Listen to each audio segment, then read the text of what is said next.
My dear friend, let's begin by saying something many people forget.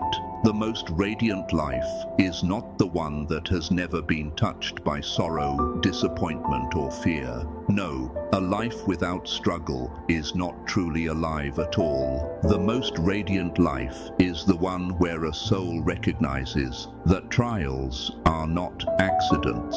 They are sacred steps on a greater path. As the Apostle Peter reminds us, in this you rejoice, though now for a little while, if necessary, you have been grieved by various trials, so that the tested genuineness of your faith, more precious than gold that perishes, though it is tested by fire, may be found to result in praise and glory and honor at the revelation of Jesus Christ. 1 Peter 1:6-7. The beauty of your life is not in its perfection, but in the way it has been shaped by fire and refined into something unbreakable, especially when your soul is marked for growth, especially when you're called to leave a footprint on this world that echoes beyond your years. That is why you are here in this very moment. There is something about you the world needs reminding of, something so deeply woven into your being that it may feel ordinary to you, but in truth, it is extraordinary. You, my friend, are a living example.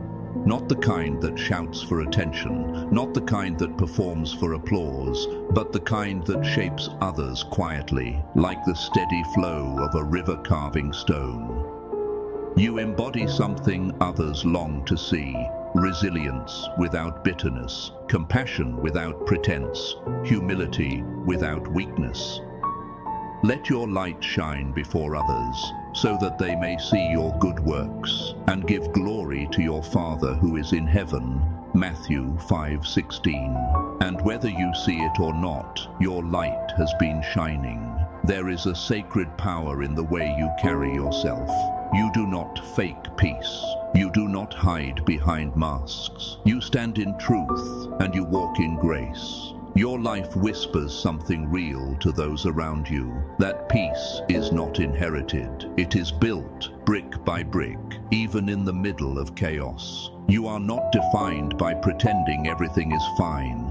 Instead, you show what it means to choose love, even when the heart aches, to choose patience, even when the path is long. And in that choice, you remind others that life itself is a holy invitation. So often we believe that helping others means fixing their problems, carrying their burdens, or shielding them from pain. But let us not forget what Paul said. Each one should carry their own load. Galatians 6:5. Support is not always rescuing. It is often being the example. It is walking forward even when no one claps. It is enduring your hidden battles with quiet strength that speaks louder than words ever could. That kind of example cannot be ignored. The right people notice. Those who are lost in silence, searching for a way forward, find in you a lantern that guides their steps. You were never meant to bear the weight of every soul's healing. That was never your mission. Your mission has always been to walk your path honestly, to trust the inner compass God has placed in you. And as you do so, you shine naturally. You are like the lamp described in Psalm 119, verse 105.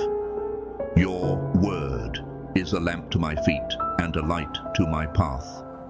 And through your example, without forcing, without demanding, others find a way.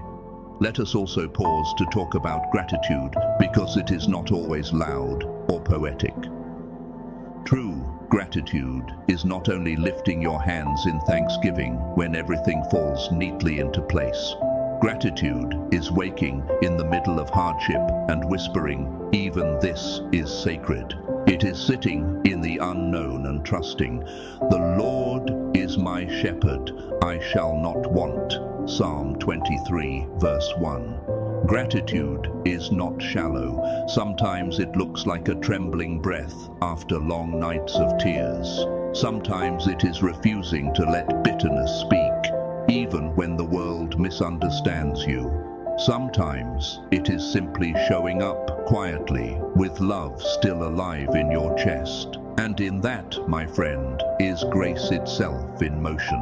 When you choose to keep walking, even under the shadow of uncertainty, you are embodying gratitude, and that kind of gratitude transforms you.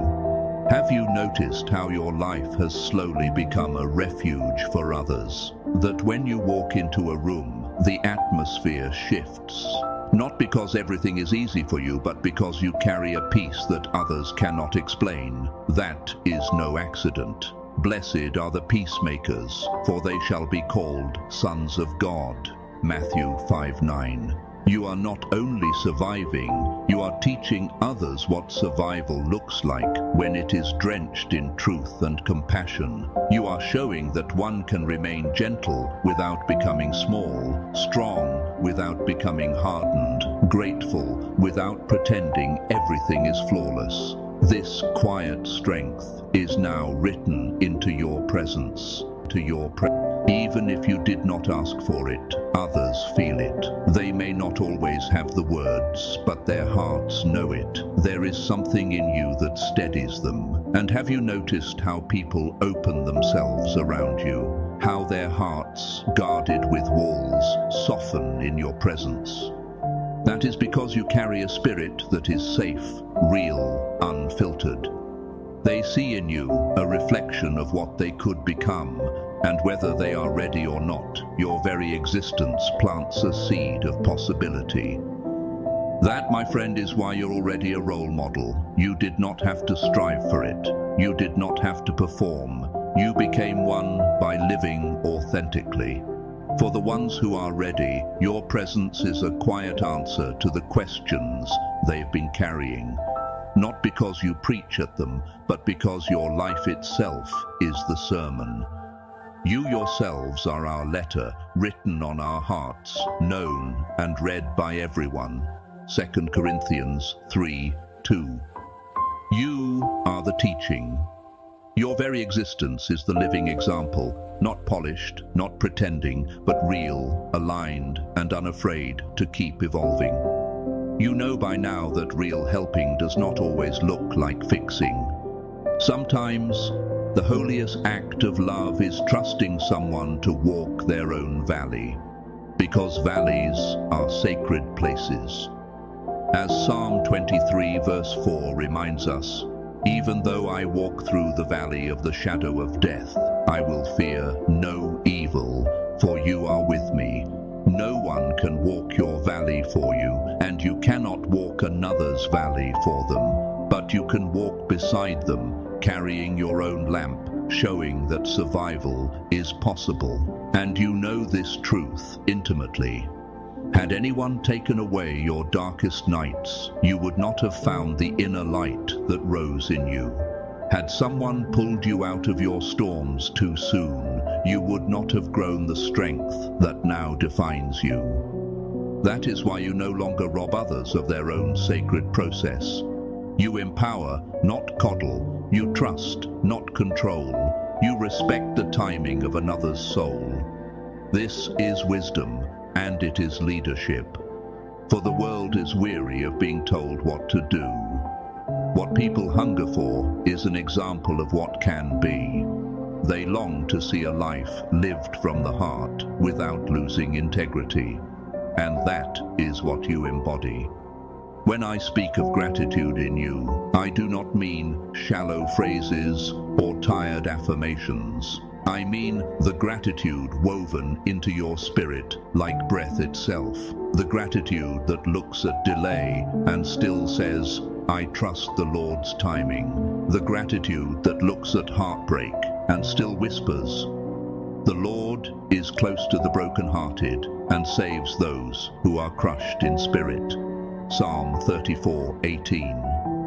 Gratitude that looks at detours and still believes. For I know the plans I have for you, declares the Lord. plans to prosper you and not to harm you, plans to give you a hope and a future. Jeremiah 29:11. That is the gratitude that makes your presence a quiet revolution. You are not only walking your path, you are redefining what the path means. You are reminding people that they need not betray their truth for acceptance. That alignment is worth more than applause. That authenticity is worth more than conformity. And so I urge you, keep going, keep trusting, keep choosing integrity over pretense, compassion over performance, spirit over ego. Because every time you stand in truth, you give silent permission for others to do the same. And perhaps your greatest gift is not how many you have helped, but how many you have shown that they were never broken in the first place, only buried. Healing does not always begin with words. Sometimes it begins with one moment of recognition, one breath of courage, one glimpse of someone like you living free. You are living proof that life does not need to be perfect to be powerful. You are the reminder that pain is not an ending, it is a passage. That strength does not always roar, it endures quietly. That the most generous offering you can give the world is yourself, unapologetic, unmasked, aligned. So move forward, not because you owe anyone, but because this is your appointed time. You are not an accident. Your existence carries divine intention. Before I formed you in the womb, I knew you. Before you were born, I set you apart. Jeremiah 1:5. You were meant to be seen. You were meant to inspire, not through force, not through control, but through the simple weight of truth. And the heavens have recognized you all along. Thank you deeply for walking this road. If this message has stirred something in your heart, may you share it, pass it along, and continue walking your awakening with courage. And when you are ready, may you take the next step, guided always by truth, light, and the unshakable love of the one who called you.